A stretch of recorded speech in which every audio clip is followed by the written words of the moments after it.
Jeff Hawkins, bonjour. Bonjour. Vous êtes ancien diplomate américain. Vous êtes aujourd'hui enseignant à Sciences Po Paris. Vous êtes aussi chercheur associé à l'IRIS, l'Institut des relations internationales et stratégiques. Vous étiez de 2015 à 2017 ambassadeur en Centrafrique. Vous avez connu l'Afrique sur le terrain.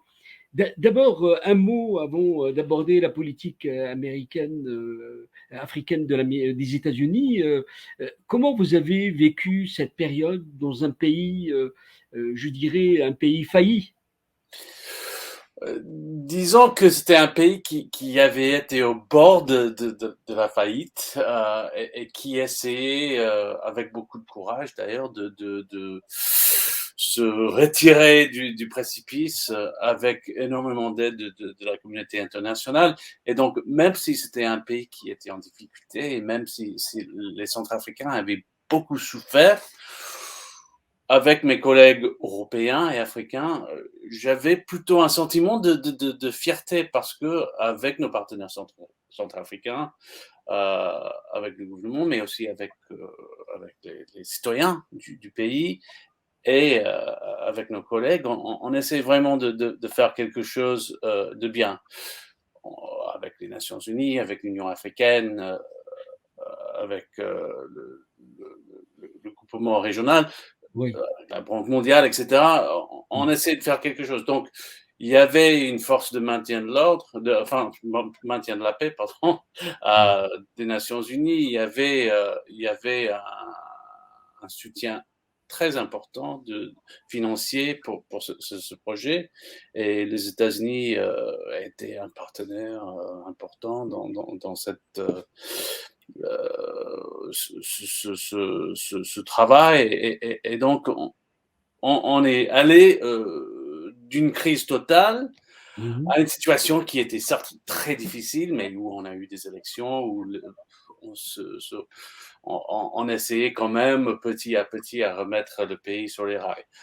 Par la Mhm. suite, il y a eu quand même des problèmes, et notamment l'arrivée des Russes en Centrafrique, dont on va certainement parler tout à l'heure. Oui.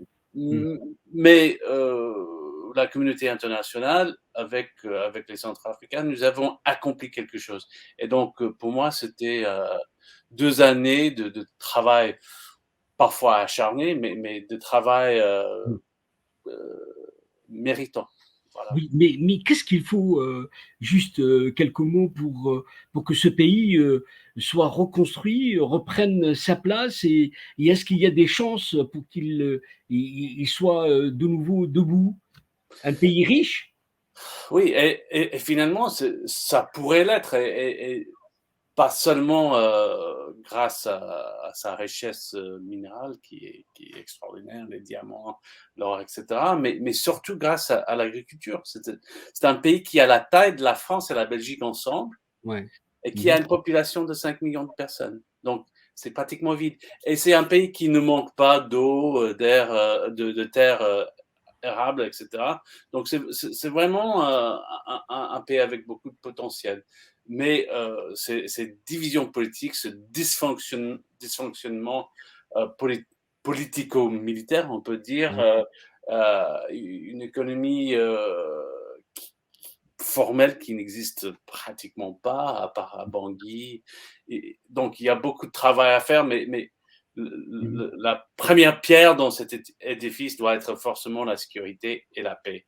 Et là, on a quand même lutté pour l'instaurer sans toutefois être que nos efforts soient totalement couronnés de succès. Au moment où vous partez, le groupe privé de mercenaires, on le dit souvent, de Wagner, qui est un groupe russe, arrivé dans ce pays. D'abord, quelle est la donne? Comment va-t-elle être pesée sur le destin de ce pays? Oui, bon, je suis convaincu, et sachez que les Russes arrivaient quand je partais. Mais je suis convaincu que la présence russe était le fruit d'un pur opportunisme du côté russe. C'est-à-dire que c'était pas prévu. Et d'ailleurs, tout au long des 2 années que j'ai passées en Centrafrique, les Russes étaient invisibles.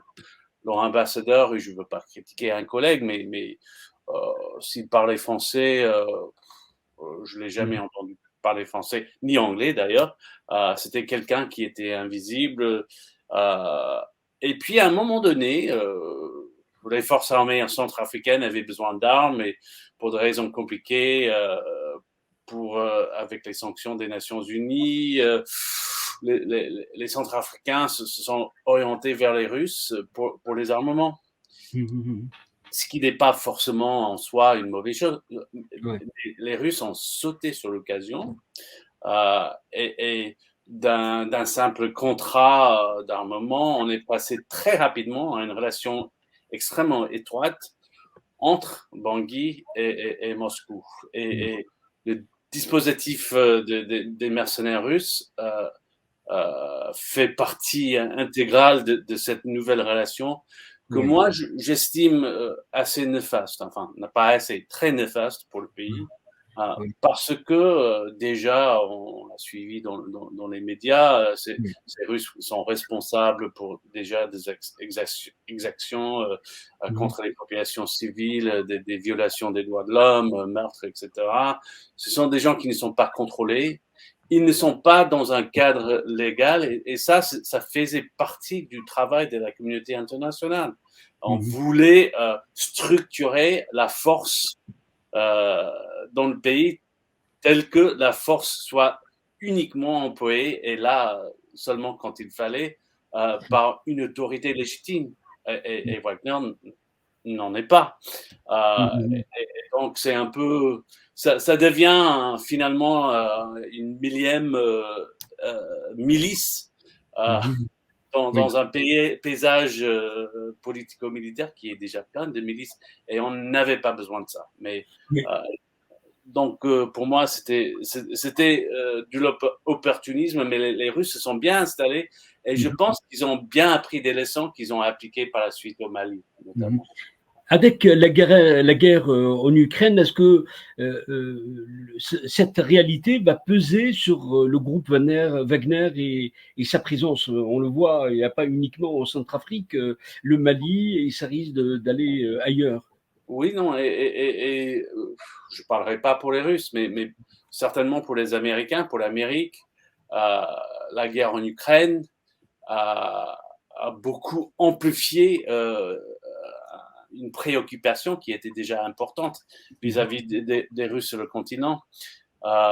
Et surtout, en même temps, un certain complaisance, c'est peut-être trop fort, mais une certaine complaisance entre quelques pays africains et les Russes, y compris la Centrafrique d'ailleurs. Et pour nous, c'est très dangereux. Et je pense que pour les Russes aussi, un pays qui est isolé, qui se trouvait sanctionné, etc., l'importance d'une recherche des alliés, des partenaires, des soutiens sur le continent africain devient d'autant plus important pour les Russes. Donc, sans qu'on le veuille, au moins de notre côté, le continent va peut-être devenir, encore une fois, le théâtre d'une potentielle nouvelle guerre froide entre les deux puissances.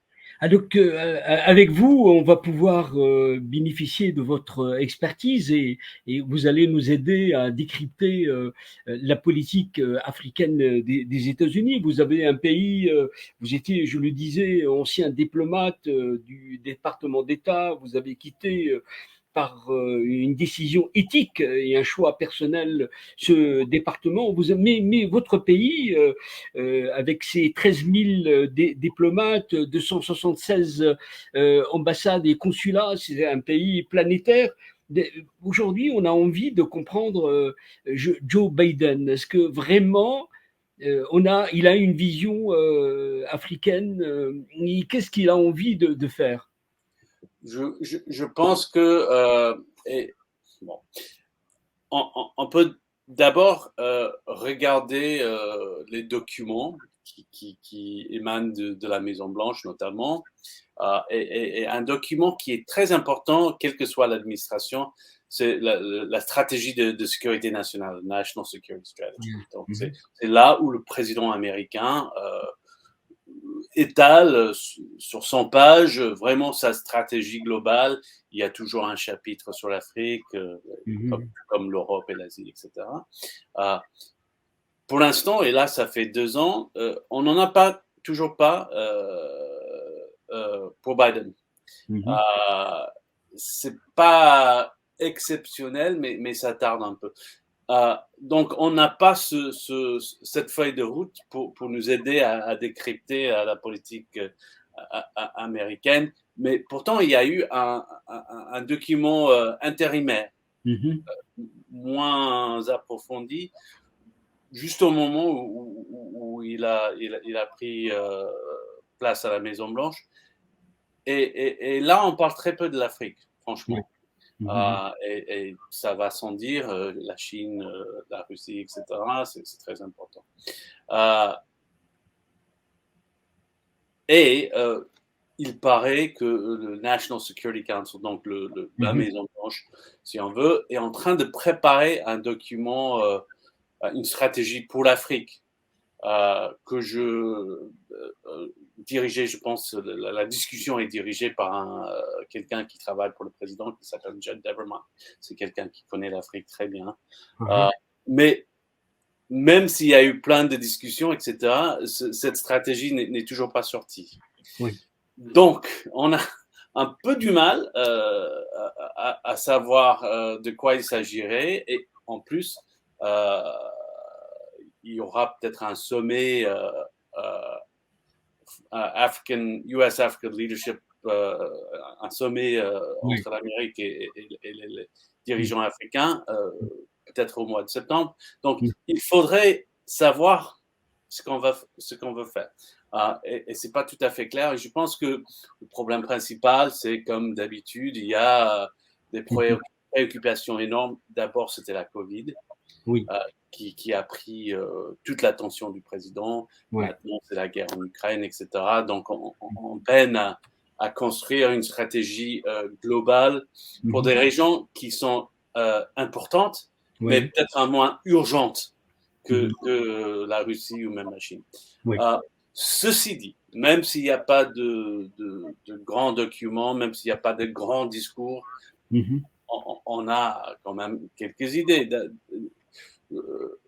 D'abord, toujours la lutte contre la Covid euh, euh, et la santé en général, pas que la Covid, Ouais, ouais. parce que l'Afrique est un acteur très important. On veut mettre l'emphase sur tout ce qui est économique, parce que là, les États-Unis sont peut-être moins forts Mhm. que d'autres partenaires, et notamment la Chine. Et on a perdu un peu de place. Hein. C'est pas, on a été dévancé grandement par les Chinois. Donc, Mhm. il y a ça aussi. Donc, il y a une initiative qui a été d'ailleurs lancée par l'administration Trump, Prosper Mhm. Africa, qui est censée viser les Africains. Mhm. Euh, euh, il y a toujours notre emphase sur la démocratie, les droits de l'homme, Oui. des C'est un branding, hein. Comment? C'est un branding, c'est-à-dire qu'en fait, c'est un affichage américain Oui, dans sa politique étrangère. tout à fait. Et puis, il y a des préoccupations sur des cas particuliers, Ouais. notamment le Mali et la Guinée, le Burkina Faso pour les coups, Mhm. Soudan et Éthiopie pour des transitions ou des conflits difficiles. Il y a des partenaires importants, Ouais. côté positif, c'est-à-dire Sénégal, Kenya, Afrique du Sud, etc. Là où on cherche vraiment un engagement plus profond.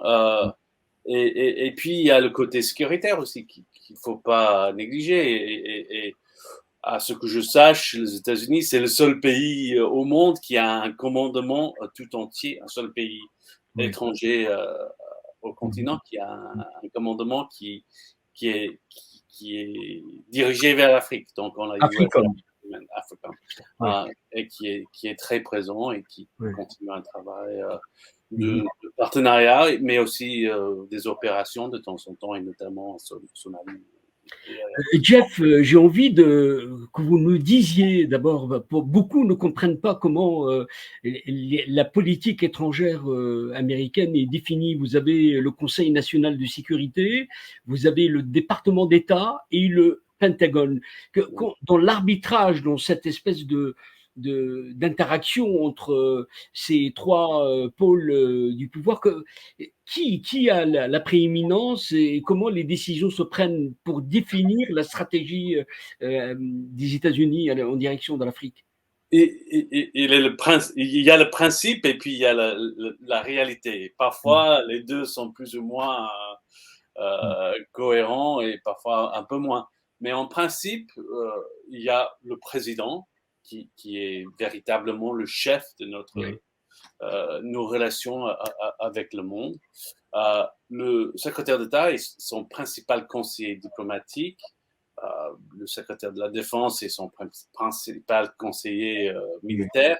Et il y a le National Security Council, donc le Conseil de sécurité nationale, qui est censé, en principe, Oui. coordonner tout ça. Mhm. Donc, Mhm. si le président a déjà une politique vis-à-vis tel ou tel pays ou tel continent, c'est le National Security Council qui est censé amener tout le monde dans la même salle, discuter, Mhm. élaborer une stratégie pour la présenter ensuite au président. Donc, il y a top-down, il y a aussi bottom-up, c'est-à-dire Oui. parfois le président n'a pas forcément un avis sur telle ou telle crise ou tel Mhm. pays, mais les départements différents estiment qu'il y a euh, un besoin de stratégie et donc on fait monter, on propose des stratégies au président. Oui.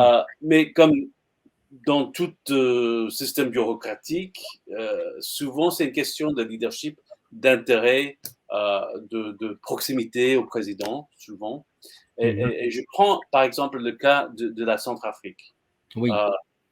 Euh, un pays que si vous demandiez à 100 Américains de vous montrer la Centrafrique sur une carte du monde, les, tous les 100 seraient incapables de le trouver. Donc, ce n'est pas vraiment la priorité Oui. des priorités des États-Unis. Mais au moment de la crise en 2012-2013, Samantha Power était notre ambassadrice aux Nations Unies. Et Mhm. c'est un ancien journaliste qui avait travaillé sur la Serbie et sur le Rwanda. Oui. Et elle était très préoccupée par la possibilité d'une vraie génocide en Centrafrique. Donc, elle avait un intérêt particulier pour la Centrafrique. Ce qui faisait, et comme elle était proche du président, comme c'était quelqu'un qui venait de la Maison-Blanche, à elle seule, elle était capable de mobiliser toutes les structures, le département d'État et surtout USAID, Oui. donc pour le fric, euh, Mhm. et aussi notre argent et notre soutien aux Nations Unies pour créer MINUSCA, donc Oui. la force de maintien de la paix. Mhm. Et donc, c'est très possible que s'il y a quelqu'un qui est vraiment engagé et qui est proche du président, ça peut Mhm. marcher. Il ne faut Mhm. pas non plus négliger le Congrès américain qui joue un rôle très important. Oui. Parfois un rôle, si c'est pas du même parti du président, parfois Mhm. un rôle qui est un peu gênant pour le Ouais. président. Mais n'oublions pas que c'est le Congrès qui vote l'argent, Absolument. Oui. qui vote le budget. De, Il n'y a pas de politique sans budget. oui. Euh, donc, il y a tout ça. Oui. Et je pense que pour moi, peut-être un problème en ce moment, c'est qu'on a de vrais professionnels dans Mhm. le domaine de la politique étrangère globalement et aussi dans le domaine de la politique des États-Unis vis-à-vis de l'Afrique. Des gens qui connaissent la région, qui parlent français, qui ont travaillé en Afrique. Euh, Ouais. et donc, normalement, la compétence y est. Il n'y a Oui. pas de, ce qui d'ailleurs n'était pas forcément le cas dans l'administration précédente. Oui. Mais y a pas quelqu'un qui a dit oui, je sais que l'Ukraine est importante, je sais que la Covid c'est toujours une préoccupation, mais il faut vraiment qu'on fasse quelque chose là. Et sans ce moteur Oui. bureaucratique, ce leadership, Mhm. et c'est peut-être un peu pour ça en ce moment, au Mhm. moins de l'extérieur, je ne vois pas Ouais. le dynamisme nécessaire parce que l'Afrique comme j'ai dit, c'est peut-être pas la priorité Ouais. numéro un, mais c'est énormément important pour le présent et pour l'avenir. Mais les décideurs à Washington sont tellement pris par d'autres Ouais. préoccupations. Je pense que ils ne sont pas assez Mhm. focalisés sur l'Afrique. De l'America First de Trump à l'America is back de Biden, c'est que comment aujourd'hui vérifier ce concept, en tout cas ce slogan, dans la réalité africaine, 54 États, on le dit, comment aujourd'hui clarifier l'horizon américain sur ce continent qui est immense et qui est divers. Oui, ça revient un peu à ce que je viens de dire, c'est-à-dire qu'il n'y a pas souvent dans les relations et surtout quand on élabore une grande stratégie, etc. Il faut un symbole, il faut du leadership, etc. Et je ne vois pas ce symbole pour l'instant. Ça Ouais. ne veut pas dire que ça ne devrait pas exister, mais je pense aussi, n'oublions pas qu'il y a deux politiques internes des États-Unis qui va jouer un rôle. Les élections pour le Congrès de 2022 pour novembre s'annoncent très très mal Ouais. pour Biden. Donc il y aura beaucoup de turbulences pour ce Uh-huh. président, je pense. Ouais. Mais sans ça, ça prend pas. Et Mhm. peut-être si on arrive à fixer ce sommet au mois de septembre, peut-être Ouais. que ça va euh, focaliser Washington sur l'important. Et pour revenir toujours à ce contexte géopolitique, il Oui. paraît que Poutine prévoit de faire un truc au mois de novembre en Afrique, Ouais. un autre sommet, et donc forcément, Ouais. on devrait être les premiers hein, avant les Russes, parce que Ouais. la dernière fois c'était à Sochi en 2019, je pense. Donc, Oui. et, il faut ce leadership et c'est essentiel. Hein. Oui. Et surtout face à Trump, Ouais. il y a un discours de son conseiller de sécurité nationale à l'époque, John Bolton, il a donné au Heritage Foundation en Mm. 2019, qui était censé être la stratégie de l'administration Trump. C'était vraiment si les pays africains ne nous soutiennent pas, notamment dans les Nations Unies, on va les laisser tomber, on va plus leur donner de l'argent. C'est les Chinois et les Russes qui sont les plus importants. Et puis, tout ce qui est Nations Unies et maintien de la Mm. paix, tout ça, ça nous intéresse plus. Mm. C'était pas, c'était Mhm. pas très inspirationnel comme Absolument. stratégie. Et on On- a besoin de cette inspiration et on a besoin de ces symboles. Mhm. Et même si la volonté y est beaucoup plus avec Biden qu'avec Trump, Mhm. il est où? Oui.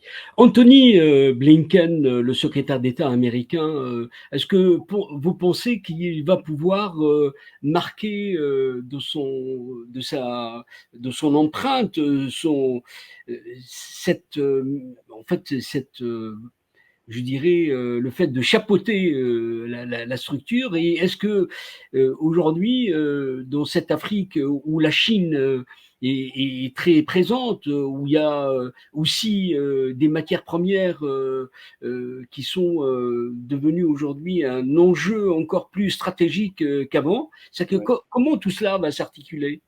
Il y a une chose qui me saute aux yeux en ce moment, et ça, c'est que en dehors de la mobilisation des investisseurs ou des relations diplomatiques, etc., il y a un gros problème de diplomatie publique, ce qu'on appelle et par le passé, certes, les Chinois étaient présents, ils investissaient, mais quand même, le modèle n'était pas aussi loin que ça que le modèle néocolonial, hein, Mhm. néo-impérialiste. C'est-à-dire les Chinois, ils prenaient des ressources primaires et ils exportaient en Afrique ce qu'ils ont produit chez eux et on voyait quand il y avait des investissements chinois, c'était tout le personnel et pas seulement les chefs et les ingénieurs, mais aussi les gars qui balaient l'usine, ils étaient tous chinois. Et donc, par le passé, je pense que les Chinois avaient assez mauvaise réputation en Afrique. Oui. J'ai le sentiment que ça change. Mhm. Et que, d'après les sondages, etc., que les Chinois sont de plus en plus vus d'un œil positif. Ouais. Et pour moi, c'est très dangereux. Parce que, bon, malgré Mhm. des débordements de la guerre froide, etc., des, des, on, les États-Unis représentent, par le passé et toujours, je l'espère, certaines valeurs Ouais. que je pense que nous partageons avec les Africains. Et que les Chinois, au moins les Chinois, l'État chinois, ne Mhm. partagent pas. Mhm. Mais là, j'ai l'impression que les Africains sont de plus en plus à l'aise avec les Chinois, avec un modèle chinois, et je dirais pas de moins en moins attirés par le modèle américain, mais peut-être que ça leur parle moins. Et Ouais. peut-être qu'on n'est pas suffisamment présent sur le continent. Et là, c'est un problème. Donc, en tant que chef de la diplomatie, Blinken, il doit penser à organiser des sommets, à faire des appels avec le chairman de l'Union africaine, etc. Mhm. Mais il doit aussi, et nos ambassades Oui. doivent vraiment penser à projeter ces valeurs partagées en Afrique. Sinon, si, les Chinois ont déjà gagné quelque part la Mhm. bataille, peut-être pas gagné, mais ils sont Mhm. bien en avance dans la bataille économique. Mais Mhm. s'ils commencent à gagner la bataille morale, Oui. pour nous, c'est un problème. Et donc, Mhm. L'outil d'aide au développement des États-Unis, peut-être l'appellation n'est pas tout à fait la bonne, mais 60 milliards de dollars de l'USAID, il y a, vous l'avez dit, il y a Africom, un bras armé et sécuritaire destiné à l'Afrique, mais qu'ont-elles à offrir les États-Unis, dont quand même où il y a un retour, un risque d'une rivalité géopolitique extrême sur ce continent. oui. Et c'est justement le danger parce que je pense que fondamentalement, euh, bon, on a, comme tout pays, on a des intérêts économiques, etc. en Afrique, et c'est normal. Euh, on est, comme grande puissance, on est obligé d'avoir nos intérêts géostratégiques, et donc russes et chinois et autres. Mais en ce qui concerne l'Afrique, on a un intérêt, je dirais, bienveillant, Mhm. pas toujours perçu comme tel par les chefs africains, par les dirigeants, mais je veux dire droits de l'homme, démocratie, euh, et tout ce volet-là, et notre assistance humanitaire, on est là Mhm. pour aider aussi. On tend la main aux Africains et surtout les Africains qui sont en danger ou qui sont dans le besoin. Et je pense que c'est une de nos avantages en Afrique, Ouais. surtout Mhm. vis-à-vis des Chinois. L'assistance chinoise, par exemple, est très opaque. Hein, on ne sait Ouais. pas. Et c'est beaucoup de prêts et très peu de dons. Ouais. Mhm. Beaucoup de prêts basés sur les revenus du pétrole, etc. Je veux dire, est souvent très intéressé. Tandis qu'il y a tout un volet de la politique américaine en Afrique qui est totalement désintéressé. Et peut-être que vos téléspectateurs ou vos lecteurs Mhm. euh, ne vont pas me croire, mais je peux vous le dire, en Centrafrique, par exemple, on n'avait aucun intérêt Mmh. classique dans ce pays. On voulait simplement éviter un bain de sang. On voulait Ouais. simplement aider un pays à se remettre d'une grande crise et Mmh. assurer que l'instabilité en Centrafrique ne se Mmh. propage pas à travers la sous-région. Il y a tellement, de sujets, que j'aurais aimé, aborder avec vous, mais le temps, malheureusement est limité. Jeff, Hawkins, je rappelle que vous êtes, un ancien diplomate, américain notamment à Bangui, vous étiez aussi au Nigeria comme consul général. Vous êtes aujourd'hui, enseignant à Sciences Po et chercheur, associé à l'IRIS. Je vous remercie d'avoir, pu décrypter, même si le temps a été limité, cette politique américaine, africaine des États-Unis. Merci beaucoup d'avoir été avec nous. Merci à vous.